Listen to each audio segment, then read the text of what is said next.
할렐루야.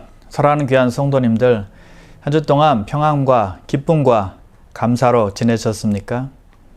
오늘 우리에게 주시는 주일 말씀을 통해서 은혜 받으시고 깨달으시고 하나님의 말씀 가운데 걸어가시는 한 주 되시길 바랍니다. 오늘 우리에게 주실 하나님의 말씀은 전도서인데요. 1장 17절에서 2장 11절까지 말씀을 보도록 하겠습니다.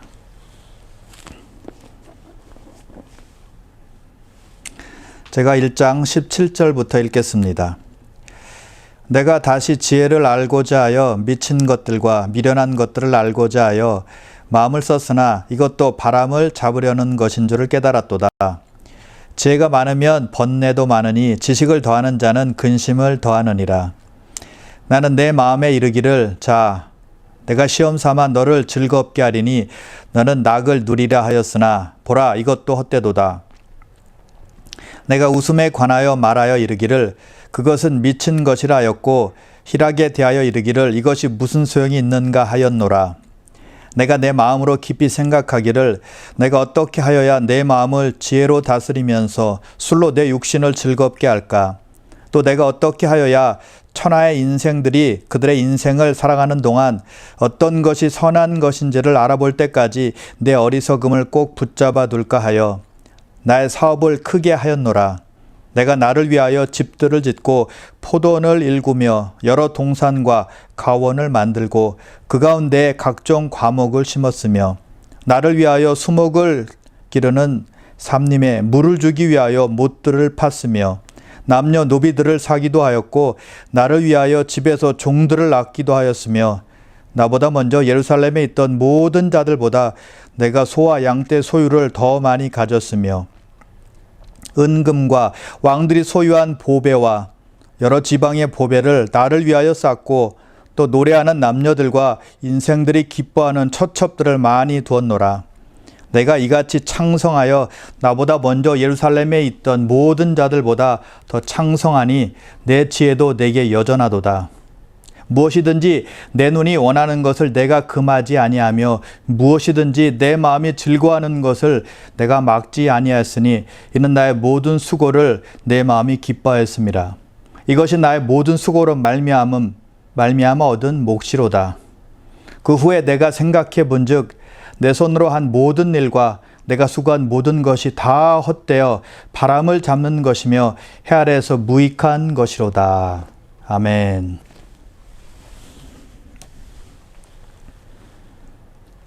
사람들이 많이 생각하는 것들 중에 이런 것이 있습니다. 어디서 행복을 찾을 수 있을까? 어떻게 하면 행복을 찾아서 누릴 수 있을까? 사람들은 행복에 대해서 생각하고 찾는다는 것입니다. 행복을 찾기 위해서 갖은 애를 쓰고 노력을 한다는 것입니다. 솔로몬도 그런 노력을 했던 사람 중에 한 사람이었습니다.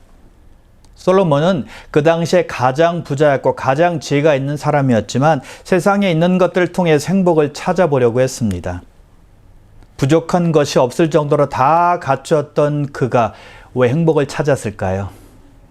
그가 찾았던 행복은 무엇이었을까요? 그리고 그가 내린 결론은 무엇이었을까요? 함께 살펴보도록 하겠습니다. 오늘 본문 17절입니다. 내가 다시 지혜를 알고자 하며 미친 것들과 미련한 것들을 알고자 하여 마음을 썼으나 이것도 바람을 잡으려는 것인 줄을 깨달았도다.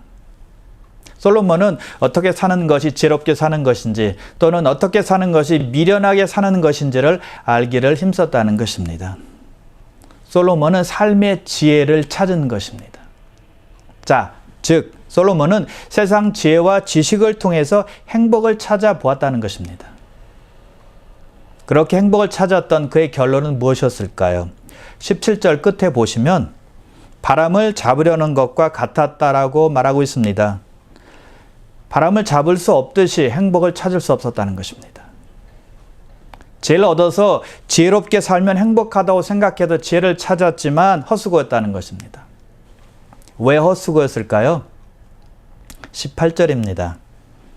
지혜가 많으면 번뇌도 많으니 지식을 더하는 자는 근심을 더하느니라. 지혜가 많으면 고민이 많아지고 지식을 쌓으면 그만큼 걱정이 더 많아진다는 것입니다. 지식을 쌓으면 모든 것에 유리할 것 같고 세상 지혜를 이용해서 살면 편안하고 행복할 것이다 라고 생각을 했지만 고민이 더 깊어진 것입니다. 더 근심에 빠지게 되었다는 것입니다. 차라리 목을 모르면 약이 될 수 있는데 세상 지혜와 지식을 갖게 되어서 행복은커녕 골치 아프게 되었다는 것입니다. 하나님께서 주시는 지혜가 아니라 세상 지혜와 지식은 유익이 아니라 오히려 무익하다라고 말하고 있는 것입니다. 지적인 축으로 인해서 오는 행복은 불만스럽고 실망스럽다는 것입니다. 왜요? 아무리 지식을 쌓아도 만족할 수 없기 때문입니다. 참 평안을 가져다 주는 것은 아니기 때문입니다. 특히 잘못된 지식은 인생을 망치는 역할을 할 수가 있습니다. 진리가 아닌 것을 가지고 과학적 근거도 부족한 상태에서 이론만을 가지고 어떤 것을 믿는다면 참으로 어리석은 일이 될 수 있다는 것입니다. 진화론이 그것 아닙니까? 미국 공립학교에서 진화론을 가르치는데 많은 사람들이 그 이론에 빠져 있습니다. 만일 진화론이 맞다고 한다면 쉽게 말하면 우리 조상은 원숭이가 되는 것이고 우리는 진화해서 인간이 되었으니까 우리가 원숭이보다 조금 낫다라는 말이 되는 것입니다. 그게 말이 됩니까? 성경은 밝히 말씀하고 있습니다. 에베소서 1장 5절인데요. 그 기쁘신 뜻대로 우리를 예정하사 예수 그리스도로 말미암아 자기 아들들이 되게 하셨으니 성경은 분명하게 예수 그리스도를 통해서 우리가 하나님의 아들들이 되었다라고 밝히고 있다는 것입니다. 우리의 신분은 하나님의 아들과 딸들이라는 것입니다. 우리의 조상이 원숭이가 아니라는 거예요. 또는 우주가 폭발해서 지구가 만들어졌고 우리는 그 가운데서 우연히 만들어진 존재가 아니라는 것입니다. 그러므로 진정한 행복은 세상의 지혜와 지식이 아닌 하나님의 뜻을 발견할 때 얻을 수 있는 것입니다. 진리는 성경 안에서만 찾을 수 있는 거예요. 여러분, 탁월한 지혜와 지식이 우리의 현실을 바꿀 수 있을까요? 우리 인생을 변화시킬 수 있을까요? 못합니다. 왜냐하면 아담의 죄 때문에 저주가 이 세상에 임했기 때문입니다. 창세기 3장에 보면 불순종한 아담에게 하나님께서 이렇게 말씀하세요. 땅은 너로 말미암아 저주를 받고 너는 내 평생에 수고하여야 그 소산을 먹으리라. 땅이 내게 가시덤불과 엉겅퀴를 낼 것이니라. 아담의 범죄로 말미암아 땅이 저주받고 가시와 엉겅퀴를 낸다는 것입니다. 땅이 저주받기 전에는 좋은 열매만을 생산했는데 저주 후에는 가시와 엉겅퀴가 나온다는 것입니다. 해가 되고 쓸모없는 것들이 더 빨리 자라고 더 많이 자라고 더 쉽게 자라게 된다는 것이죠. 그래서 저주를 받았기 때문에 수고해야 소산을 먹을 수 있게 된 겁니다. 수고뿐만이 아니죠. 모든 인생들이 슬픔과 아픔과 어려움과 괴로움을 겪게 되었다는 것입니다. 우리가 그런 인생을, 그런 세상을 바꿀 수 있겠습니까? 아무리 바꾸려고 노력해도 바꿀 수가 없습니다. 인간의 지혜나 지식으로는 안 된다는 것입니다. 하나님께서 아담의 죄를 인하여 그의 후손들과 그의 피조물들을 굽게 하셨기 때문에 사람이 곧게 할 수 없다는 것입니다. 성경이 밝히 말씀합니다. 아담으로 말미암아 죄가 세상에 들어오고 죄로 말미암아 사망이 온 인류에게 이르렀다라고 말씀하고 있는 것입니다. 그래서 사망이 왕노릇하게 되었다라고 말씀하고 있습니다. 사망이 죄가 사람과 피조물들을 다스리게 되었다는 것입니다. 아담의 불순종으로 인해서 모든 사람이 정죄에 이르게 된 것입니다. 그래서 모든 사람이 죄인이 되었다라고 성경은 선포하고 있는 것입니다. 사망의 저주가 온 것은 다른 이유가 아니라는 겁니다. 아담의 죄의 결과입니다. 그리고 그것이 온 인류에게 영향을 끼친 것이고요. 그런데 하나님의 저주는 단지 사람뿐만이 아니라는 것입니다. 모든 식물과 모든 동물들에게도 임했습니다. 그래서 로마서 8장 22절에 보면 아담의 죄로 인해서 피조물이 탄식하고 있고 해산의 고통을 겪고 있다라고 말하고 있는 것입니다. 하나님께서 저주하셨기 때문에 식물이 독을 내고 있는 것이고 동물들도 서로 뜯고 서로 먹고 서로 해치고 있다는 것입니다. 아담의 죄의 영향이 온 지구상에 임한 것입니다. 그래서 사람이 아무리 뛰어난 지혜와 지식을 갖고 있을지라도 세상을 변화시킬 수는 없다는 것입니다. 우리 인생을 바꿔줄 수가 없다는 겁니다. 죄로 말미암아 온 저주를 아무도 변화시키거나 아무도 바꿀 수가 없다는 뜻입니다. 그게 우리의 현실입니다. 그러나 기쁜 소식이 있습니다. 아담의 죄로 말미암아 사망이 왕노릇하게 되었지만 예수 그리스도 하나님의 아들을 통해서 생명 안에서 왕노릇하게 되었다는 것입니다. 한 분의 의로운 행위를 통해서, 즉 십자가 사건을 통해서 사람의 의롭다 하심을 받게 되었다는 것입니다. 그래서 결국에는 피조물에도 구원이 이른다라고 성경은 말씀하고 있는 것입니다. 하나님의 자녀가 누리는 영광스러운 자유에 참여하게 된다라고 말씀하고 있는 것이죠. 자, 그렇다면 여러분, 자연세계, 동물세계는 어떻게 변할까요? 이사야 11장 6절에서 9절까지 잘 말씀하고 있는데요. 그때 이리가 어린 양과 함께 살며 표범이 어린 염소와 함께 누우며 송아지와 어린 사자와 살찐 짐승이 함께 있어 어린아이에게 끌리며 암소와 곰이 함께 먹으며 그것들의 새끼가 함께 엎드리며 사자가 소처럼 풀을 먹을 것이며 젖먹는 아이가 독사의 구멍에서 장난하며 젖된 어린아이가 독사의 굴에 손을 넣을 것이라. 내 거룩한 산 모든 곳에는 해됨도 없고 상함도 없을 것이니 이는 물이 바다를 덮음같이 여호와를 아는 지식이 세상에 충만할 것임이니라. 여러분, 이리와 양이 어떻게 함께 삽니까? 표범이 어떻게 염소와 함께 눕습니까? 송아지와 사자가 함께 산대요. 이게 말이 됩니까? 젖먹는 아이가 독사의 구멍에서 장난을 친다고 말하고 있습니다. 독사의 굴에 손을 넣는데요. 사자가 소처럼 풀을 뜯는다라고 말하고 있습니다. 사자는 육식동물이잖아요. 어떻게 이런 일이 가능할까요? 우리가 아는 상식으로는 이해가 되지 않는 것입니다. 그런데 원래 이런 상태였다는 것입니다. 그런데 죄 때문에 변질된 것이죠. 아담의 죄로 인해서 자연계까지 저주가 임했던 것입니다. 그러나 해함도 없고 상함도 없게 될 것이고 하나님의 지식으로 충만할 때가 온다는 것입니다. 놀랍고 복된 일이 일어나게 된다는 것입니다. 정말 평화로운 곳, 가장 아름다운 곳이 임하게 된다는 것입니다. 장차 우리가 살게 될 새하늘과 새 땅을 말하는 것입니다.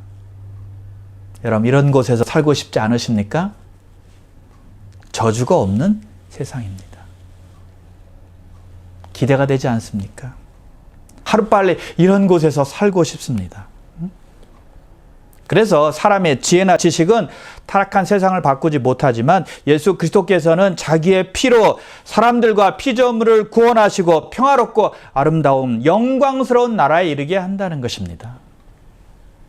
예수님의 부활의 능력으로 말미암아 성령의 변화시키는 능력으로 말미암아 저주로부터 자유함을 얻게 된다는 것입니다. 저주로부터 회복이 된다는 것이죠.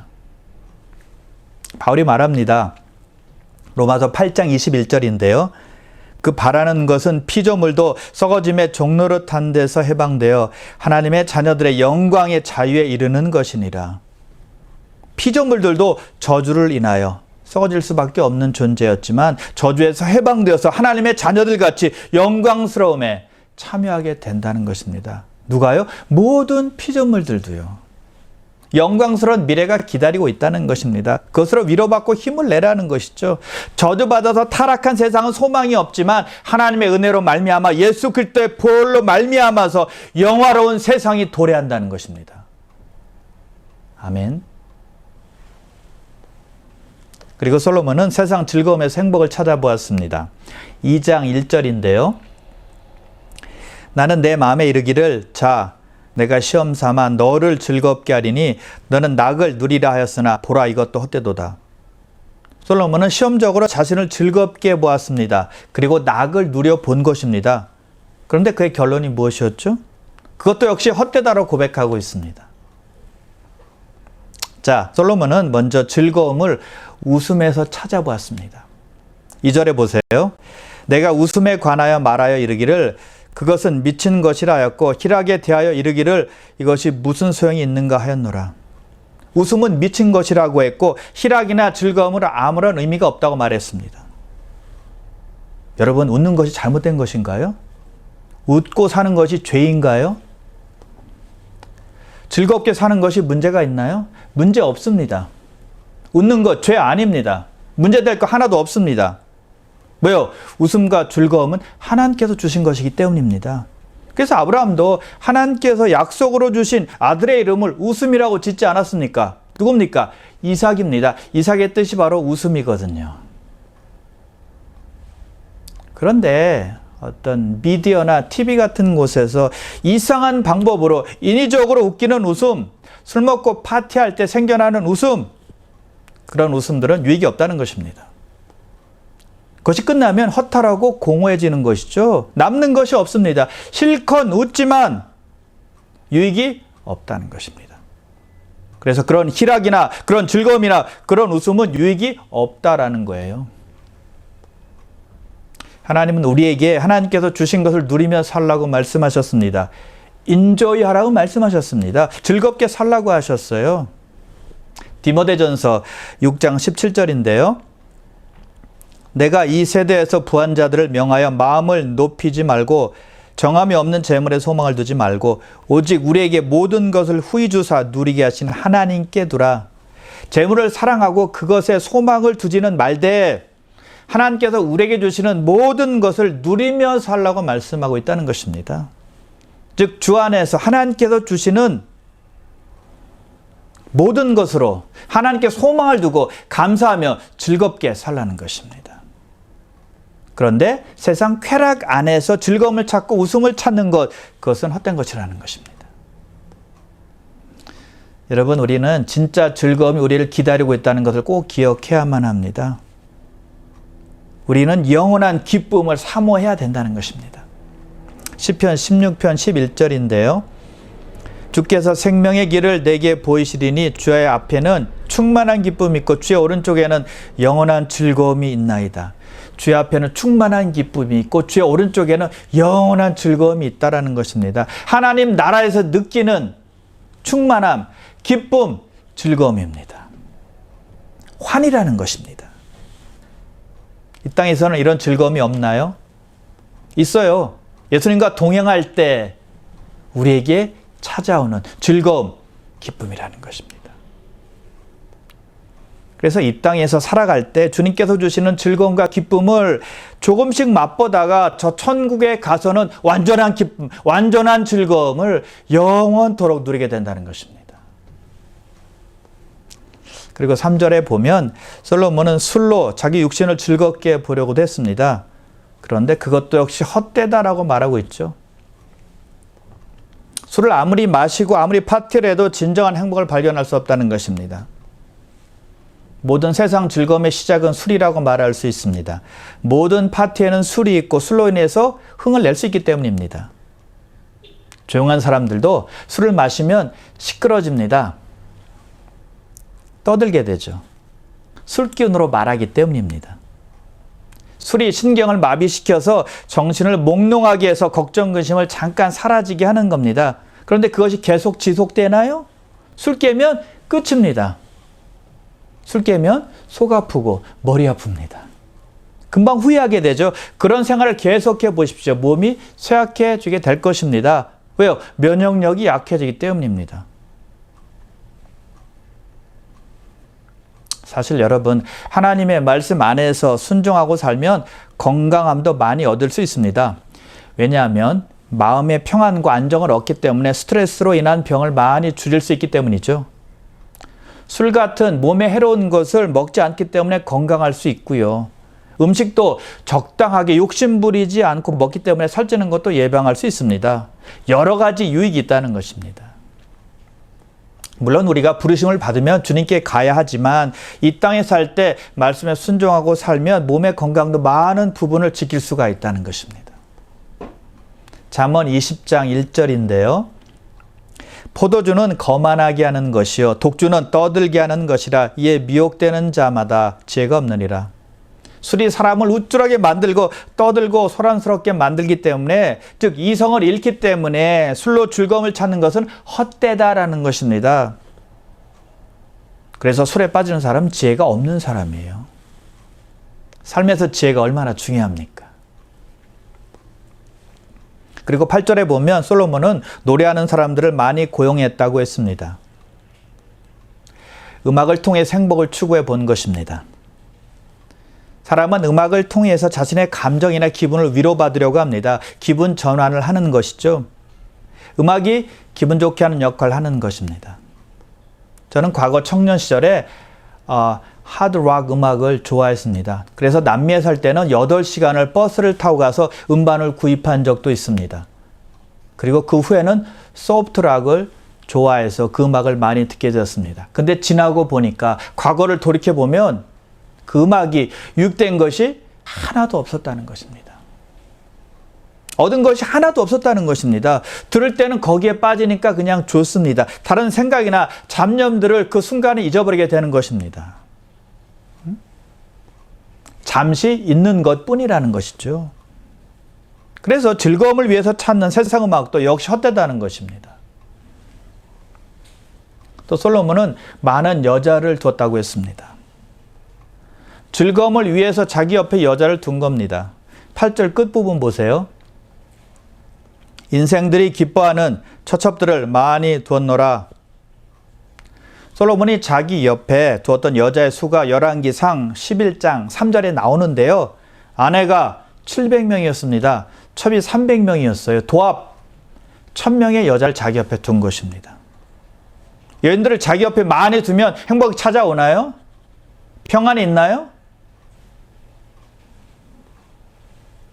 여러분, 한 명의 부인과 살아야 합니다. 살다가 조금 힘들다고, 재미없다고, 실증 난다고, 안 맞는다고 다른 여인들을 계속 두어 보십시오. 여자 입장에서도 역시 마찬가지죠. 어떻게 되겠습니까? 그래서 솔로몬은 웃음을 통해서, 술을 통해서, 음악을 통해서, 그리고 여자를 통해서 행복을 추구해 보았다는 것입니다. 그래서 솔로몬의 행복을 찾았나요? 천만에요. 다 무의미하고 다 헛된 것이다라고 말했습니다. 그리고 10절에 보니까 솔로몬은 자기 눈이 원하는 것을 금하지 않았다라고 말합니다. 자기 마음이 즐거워하는 것을 막지 않았다는 것입니다. 하고 싶은 것은 다 했다는 것입니다. 자기 뜻대로 다 살아보았다는 거예요. 세상 모든 즐거움과 쾌락을 다 맛보았다는 것입니다. 돈 있고 권세가 있으니까 마음만 먹으면 다 할 수 있었던 것이죠. 자, 그런데 그 모든 것을 해본 솔로몬의 결론은 무엇이었을까요? 오늘 마지막 구절 11절 한번 보세요. 그 후에 내가 생각해 본즉 내 손으로 한 모든 일과 내가 수고한 모든 것이 다 헛되어 바람을 잡는 것이며 해 아래에서 무익한 것이로다. 자기가 해보았던 모든 것들은 헛되고 바람을 잡으려는 것이었고 세상에서 다 무익한 것이었다라고 말하고 있습니다. 그래서 세상 즐거움이나 쾌락이 행복을 가져다 준다는 생각은 미련한 생각이요, 어리석은 생각이라는 것입니다. 그것을 솔로몬이 깨달은 거예요. 그리고 솔로몬은 그것으로 끝내지 않았습니다. 행복을 찾기 위해서 열심히 일을 해보았습니다. 4절과 5절 보세요.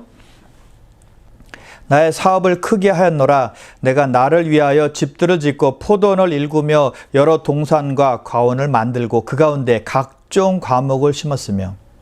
솔로몬은 자기의 사업을 크게 했는데 집을 짓고 포도원을 일구고 여러 동산과 과수원을 만들었다라고 말하고 있습니다. 일하고 성취한 것을 통해서 행복을 찾을 수 있을 것이라고 생각했던 것입니다. 그래서 열심히 일했습니다. 일벌레가 된 것입니다. 일 중독자로 산 것입니다. 우리 주변에도 보면 가끔 그런 분들이 있죠. 잠도 줄이면서 일을 합니다. 주일까지 일을 해요. 쉬지 않습니다. 그렇게 일하느라고 지금의 안식일인 주일을 쉽게 거르게 됩니다.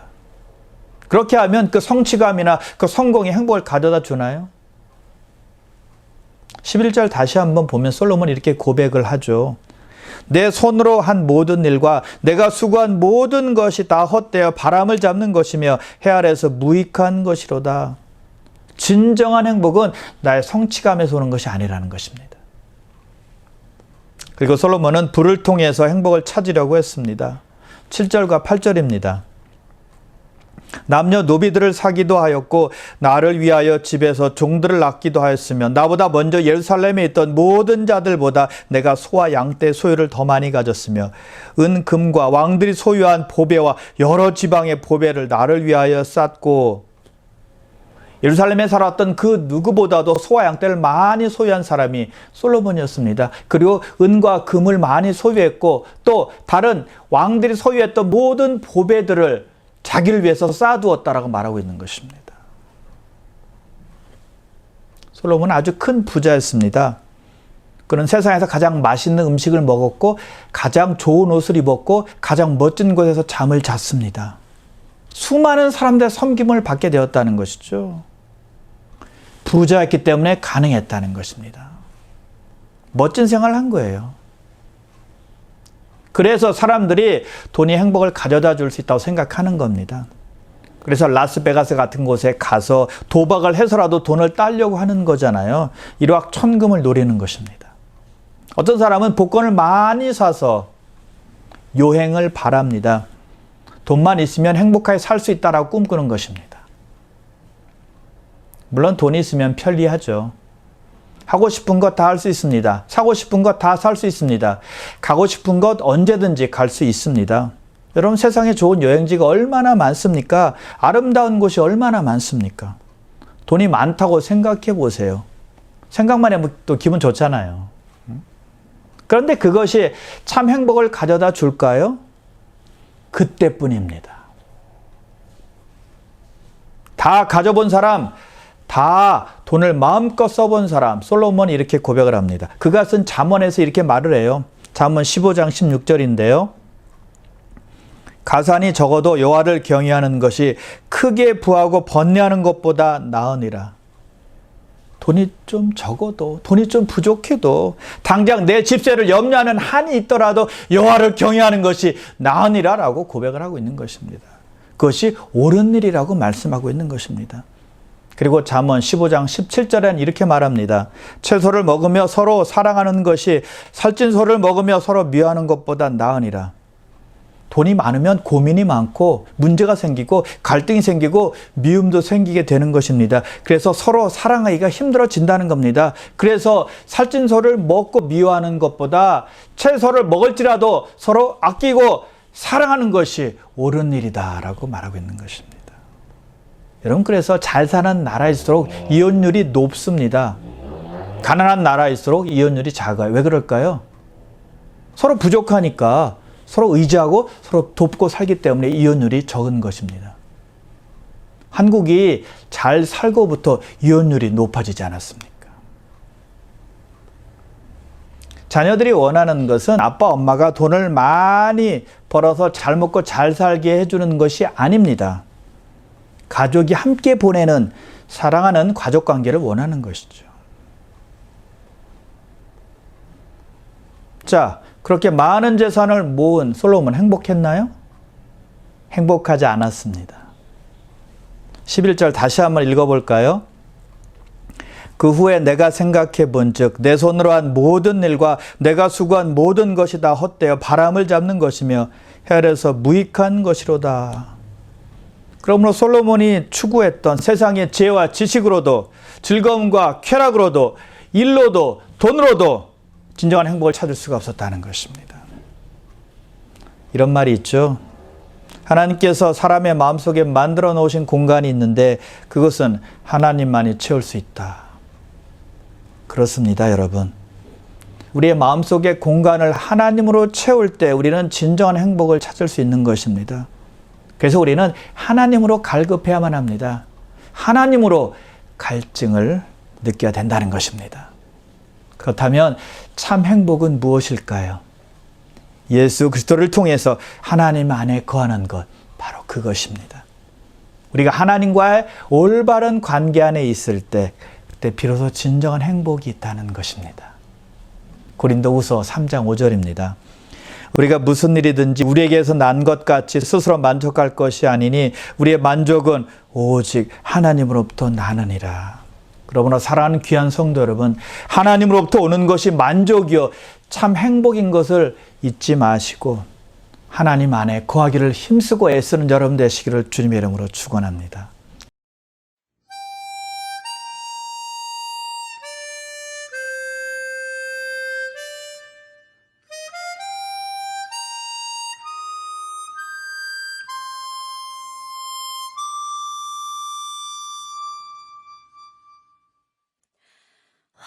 화려하지 않아도 정결하게 사는 삶, 가진 것이 적어도 감사하며 사는 삶, 내게 주신 작은 힘 나눠주며 사는 삶, 이것이 나의 삶의 행복이라오. 눈물 날 일 많지만 기도할 수 있는 것, 억울한 일 많으나 주를 위해 참는 것, 비록 짧은 작은 삶 주 뜻대로 사는 것, 이것이 나의 삶의 행복이라오. 이것이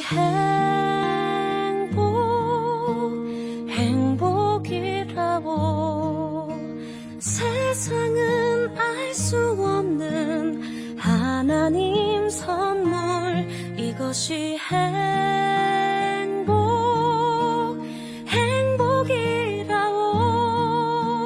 하나님의 자녀로 살아가는 것, 이것이 행복이라고.